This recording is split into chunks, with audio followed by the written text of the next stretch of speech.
I want to thank all of you for coming out to making one of the most difficult days of my life possible. Thank you so much.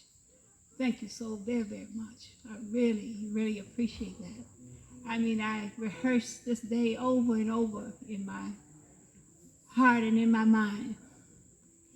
And one of the most difficult things I had to do is stand in those ashes and to and I didn't think I had the heart and courage to do it. And I, for those of you that endured me this morning as I reminisce over the loss of the museum, and I thank you for that.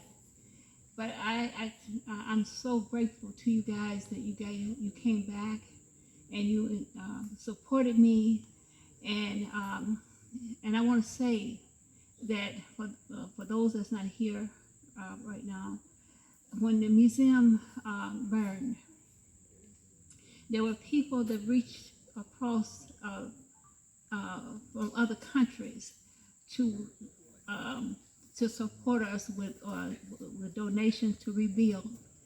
And there were a few people that I want to mention, because I would, and though they said, oh, I don't want any recognition for that, but I have to say,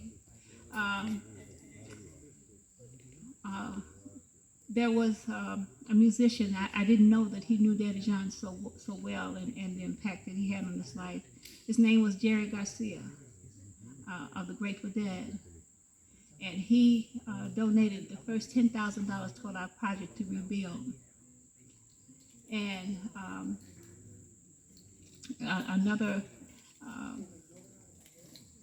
individual who said that he did not want to be mentioned, but he called me on Thursday, and he indicated to me, you know, I'm a fledgling musician, but I want to donate $15,000 of my savings toward the rebuilding of this museum.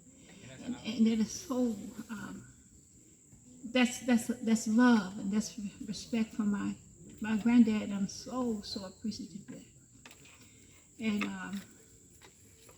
this guy, I'm so grateful to Dr. Moore. I talked to Dr. Moore some years ago, and I told him what I was trying to do. And I was saying to him, you know, I felt an urgency to put a building over the museum to protect it. And Tita Wayne, Dr. Moore, said, you know, Mary, I'll help you do that. And not only that, the desecration of the gravesite. I reached out to the local officials. I mean, how in the world can this be? How can you knowingly bury on top of somebody? How can you do that? And the officials of Carroll County said, well, good luck. Get you an attorney. And no one would touch that. And last year, for those of you that was here, as the guys who desecrated his grave, you know, I could see if this individual had no other land. He has hundreds of acres surrounding that cemetery. And in this deed, it says that it's been in this grave site is over 200 years old. So they couldn't miss. There's no way. And in the deed, who sold this man this land, his name was Charlie Spain. Charlie Spain. And this heartless jerk, said to me, I don't care. I don't care. I mean, his cherished loved one is buried in the face of somebody else. And when that land was sold to Mr. Charles Spain, it specifically said, except the St. James Cemetery. accept.